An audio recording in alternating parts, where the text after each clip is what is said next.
Hello lovely viewers, आप सभी का मेरे यूट्यूब चैनल पूजा स्टोरी कॉर्नर में स्वागत है।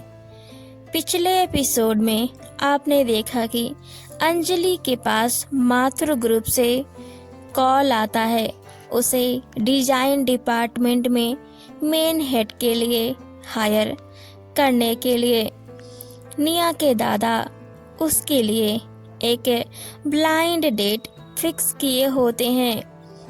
नोवेल की ओर बढ़ने से पहले एक जरूरी सूचना, अगर आप मेरे वीडियो पर पहली बार आए हैं तो मेरे यूट्यूब चैनल को सब्सक्राइब, लाइक, कमेंट, शेयर जरूर करें ताकि आप इसके लास्ट पार्ट तक बने रहें। तो बढ़ते हैं बिना देरी किए अपनी नॉवेल्स की ओर, हाले दिल मेरा पूछो ना सनम की ओर। तो नॉवेल्स में आगे सुनते हैं, निया उस होटल की तरफ रवाना होती है और वह उस होटल में पहुंच जाती है। निया देखती है कि जिस टेबल नंबर को उसके दादाजी ने उसे सेंड किया होता है वहाँ पर एक हैंडसम लड़का बैठा हुआ है। निया उसे देखकर वहीं रुक जाती है और सोचती है मुझे शादी में कोई इंटरेस्ट नहीं है और यह लड़का मेरे लायक भी नहीं है। निया जैसे ही वहाँ से निकलने ही वाली होती है कि निया के दादा उसे फिर कॉल करते हैं और बोलते हैं, निया तुम पर मेरी कड़ी नज़र है, तुम वहाँ से मुड़कर नहीं जा सकती हो।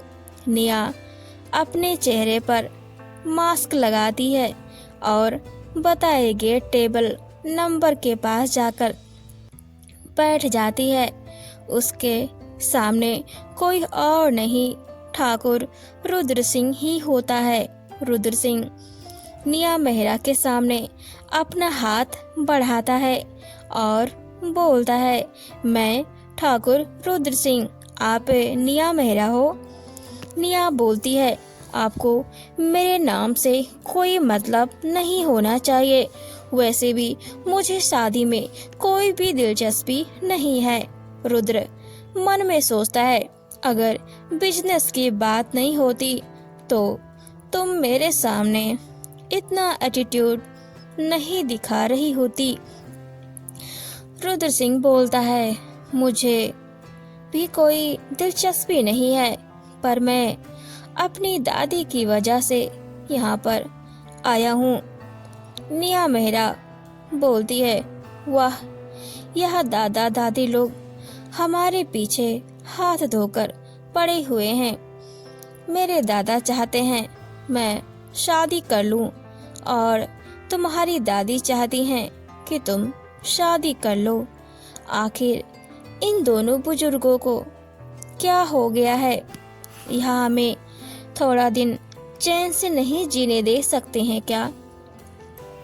रुद्र सिंह बोलता है, देखो वे हमारे बड़े हैं और हमारे लिए जो भी करेंगे अच्छा ही होगा। वैसे भी मैं तुमसे एक बात बताना चाहता हूँ, हमारी शादी हमारे लिए एक कॉन्ट्रैक्ट मैरिज की तरह होगी, क्योंकि मैं किसी लड़की से प्यार करता हूँ और अभी मुझे उस लड़की के बारे में पूरी तरह से पता नहीं है, पर मैं उस लड़की के साथ अपनी पूरी जिंदगी बिताना चाहता हूँ। निया बोलती है, वाओ, ये तो और भी ज्यादा अच्छी बात है, पर मैं कोई कॉन्ट्रैक्ट मैरिज नहीं करना चाहती हूँ, या कहूँ मैं मैरिज ही नहीं करना चाहती हूँ। तुम्हें कोई और लड़की ढूंढ लेनी चाहिए। इतना कहकर निया वहाँ से उठने ही वाली होती है तो ठाकुर रुद्र सिंह निया से बोलता है, तो हम दोनों अच्छे दोस्त बन ही सकते हैं ना? वो क्या है ना, ये हमारा बिजनेस प्रपोजल है। तुम पर कोई बाउंडेशन नहीं होगा। तुम यह कॉन्ट्रैक्ट मैरिज कभी भी छोड़ सकती हो। निया अच्छे से समझती है कि उसके दादा बिजनेस को बढ़ाने के लिए किसी भी हद तक जा सकते हैं, इसलिए उन्होंने इस लड़की को पकड़ लिया है। अब तो शादी करनी ही होगी। रुद्र सिंह बस अंजलि के बारे में ही सोच रहा होता है कि जब तक उसका यह कॉन्ट्रैक्ट मैरिज कंप्लीट होगा तब तक वह अंजलि वर्मा को ढूंढकर उससे शादी कर लेगा। निया को भी यह डील पसंद आ जाती है। दोनों अपने अपने घर चले जाते हैं। घर पहुंचते ही रुद्र सिंह की बहन खुशी बोलती है, भाई क्या हुआ, भाभी पसंद आई कि नहीं? रुद्र बोलता है, तुम इतनी छोटी हो, तुम्हें इन सब मामलों में नहीं पड़ना चाहिए। खुशी दौड़ के सोफे पर चढ़कर खड़ी हो जाती है और बोलती है, क्यों नहीं पड़ना चाहिए? आखिर वह हमारी होने वाली भाभी होंगी, तो मैं भी कुछ उनकी लगती हूँ ना। रुद्र सिंह बोलता है, तुम उसकी कुछ नहीं लगती, और हाँ, मुझे परेशान मत करो, जाओ यहाँ से। रुद्र जैसे ही मुड़ने वाला होता है, खुशी उसके पीठ पर लद जाती है। रुद्र सिंह बोलता है, खुशी मेरी पीठ से नीचे उतरो, नहीं तो तुम नीचे गिर जाओगी और तुम्हें चोट आ जाएगी। खुशी बोलती है, नहीं भाई, आप मुझे रूम तक अपनी पीठ पर लेकर चलो, तभी हटूंगी। रुद्र उसे बहुत ज्यादा हटाने की कोशिश करता है, पर खुशी रुद्र सिंह का गला पकड़ के लटक गई होती है। रुद्र हार मान लेता है और खुशी को अपने पीठ पर लाद के लेकर जाता है। खुशी बहुत खुश हो रही होती है। यह सब उसके माता पिता ऊपर सीढ़ियों के पास खड़े होकर देख रहे होते हैं। रुद्र खुशी को उसके रूम में लेकर जाता है और उसके बिस्तर पर पटक कर फिर वापस आ जाता है। बोलता है, खुशी अपनी शैतानी बंद करो। खुशी बिस्तर पर हंस रही होती है और रुद्र को चिढ़ा रही होती है। रुद्र की माँ बोलती है, तुम्हारी वह छोटी बहन है तो तुम्हारे साथ खेल तो सकती है, इतना क्या गुस्सा करना उस पर, और कौन है जिसके साथ वह खेले? रुद्र सिंह बोलता है, माँ मानता हूँ, पर मैं उससे कितना बड़ा हूँ, मैं उसके साथ कहीं भी जाता हूँ। लोग हमेशा कहते हैं, अपनी बेटी की उंगली पकड़कर चलो, नहीं तो खो जाएगी। इतना सुनते ही उसके माता पिता हंसने लगते हैं और बोलते हैं, अब क्या करें हम? वैसे भी बड़ा भाई पिता के ही समान होता है। क्या हुआ अगर उसको तुम्हारी बेटी बोलते हैं लोग? वह दोनों फिर से ठहाके लगाकर हंसने लगते हैं। रुद्र सिंह गुस्से में जलकर भुन जाता है और अपने रूम की तरफ बढ़ जाता है। उधर निया माथुर अपने घर पहुंचती है। उसके पिताजी और दादाजी उसका इंतजार कर रहे होते हैं। निया के दादाजी बोलते हैं, तुम जैसा सोच रही हो वैसा नहीं होने वाला है। तुम्हें उस लड़के से सच में शादी करनी होगी और जीवन भर उसके साथ ही रहना होगा। अगर तुम सोच रही हो कि तुम उससे कॉन्ट्रैक्ट मैरिज करके कुछ दिन में उससे पीछा छुड़ा लोगी तो हम ऐसा होने नहीं देंगे।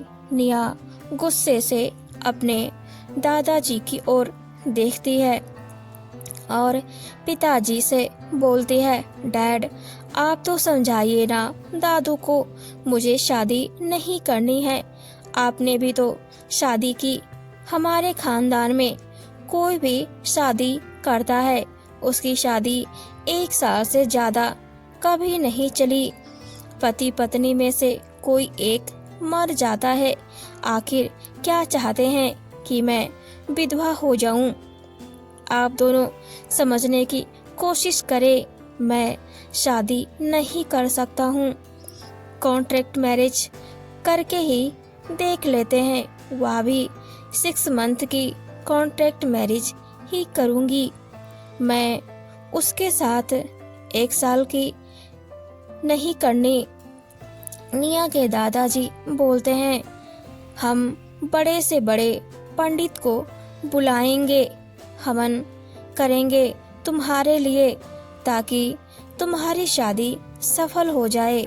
निया बोलती है, तो उस श्राप का क्या जो दादाजी के पिताजी को मिला था? दादाजी किसी औरत की बद्दुआ कभी नहीं लेनी चाहिए।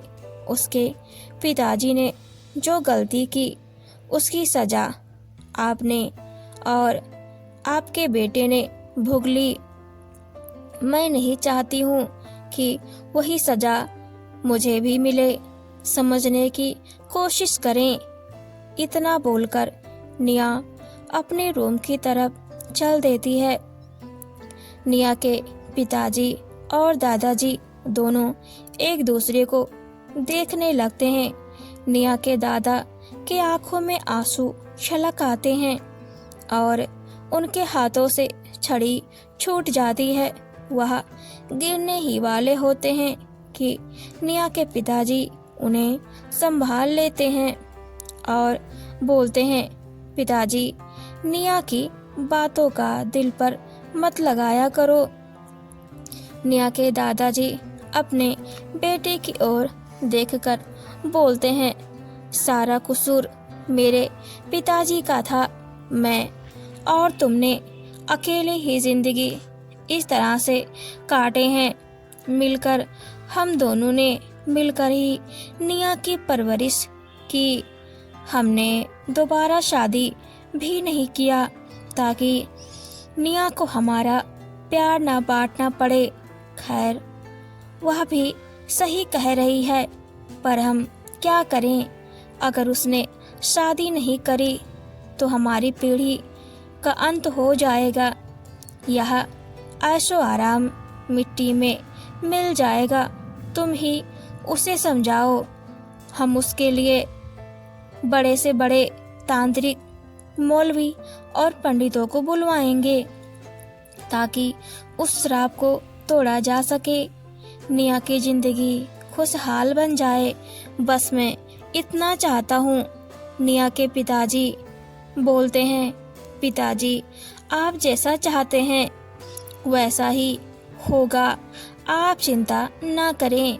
इतना कहकर निया के पिताजी अपने पिताजी को गले लगा लेते हैं।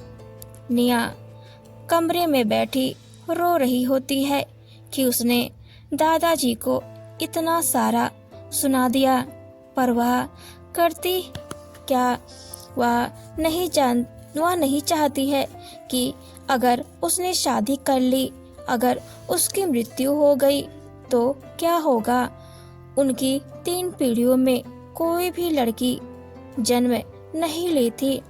मेरा जन्म हुआ और माँ तुरंत चल बसी।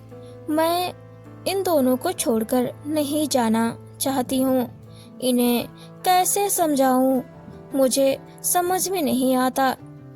उधर अंजलि वर्मा अपने जीमेल पर आए हुए कॉल लेटर को देख रही होती है और खुश हो रही होती है।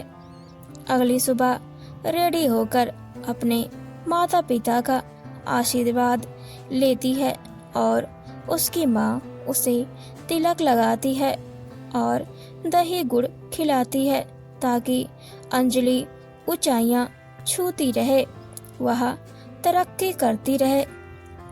अंजलि वर्मा अपने माता पिता को गले लगाती है और माथुर ग्रुप में ज्वाइन करने के लिए रवाना हो जाती है। माथुर ग्रुप के गेट पर पहुंच जाती है और आसमान को छूती हुई बिल्डिंग को देखती है, जिस पर बड़े बड़े अक्षरों से लिखा होता है माथुर ग्रुप। अंजलि की बॉडी थर्राने लगती है, जो उसमें आ जाता है और पहली बार जॉब पर जाने का एक्साइटमेंट होता है कि आज पहली बार वह ऐसी जगह पर आई है जहां पर वह खुद कभी भी पहुंच नहीं पाती।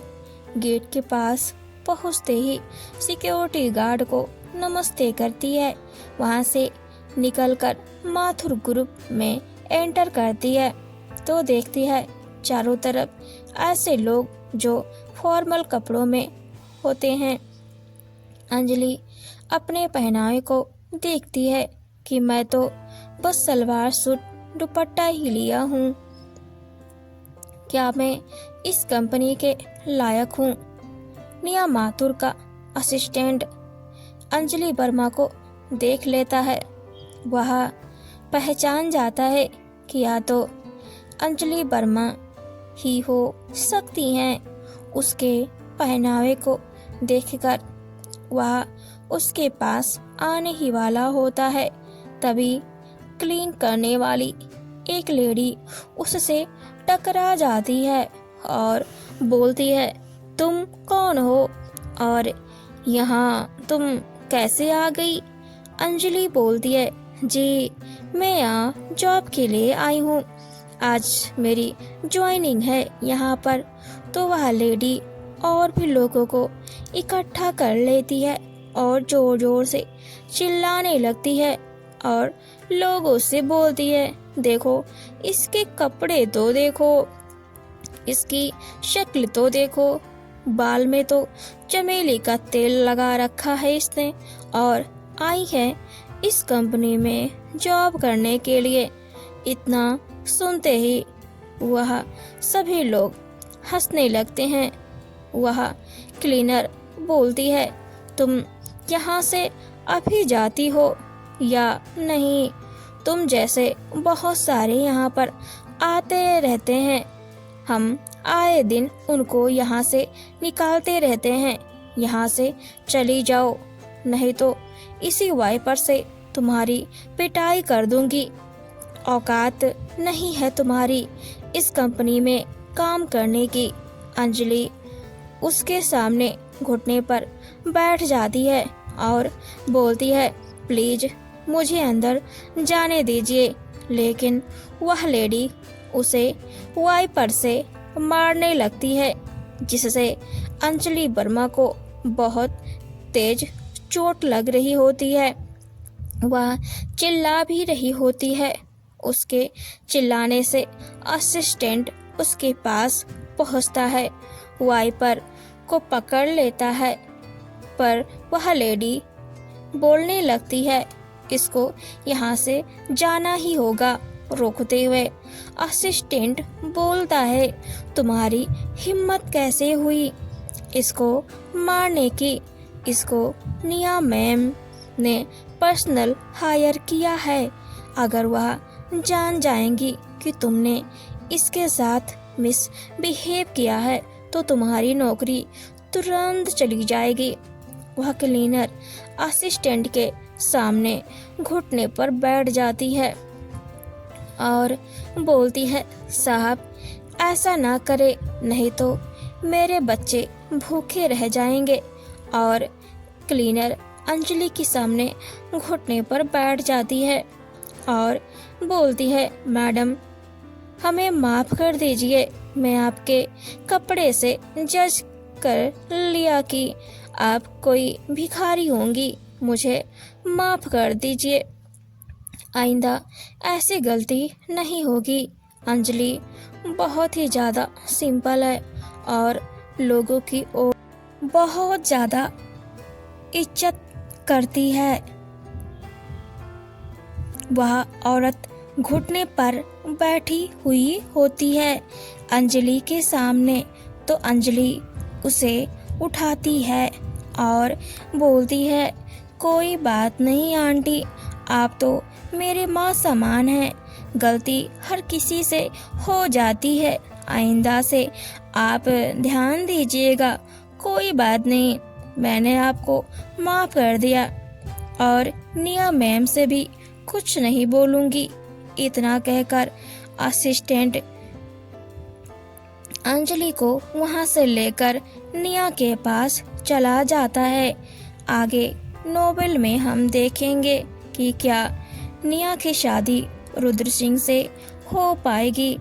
अंजलि क्या करेगी जब वह देखेगी कि रुद्र सिंह वही लड़का है जिसके साथ उसकी टक्कर हुई थी। निया को कब पता चलेगा कि अंजलि वर्मा ही वह लड़की है जिसको रुद्र सिंह प्यार करता है। तो देखते हैं नेक्स्ट एपिसोड में, तो बने रहें पूजास स्टोरी कॉर्नर में। Thanks for watching and keep supporting.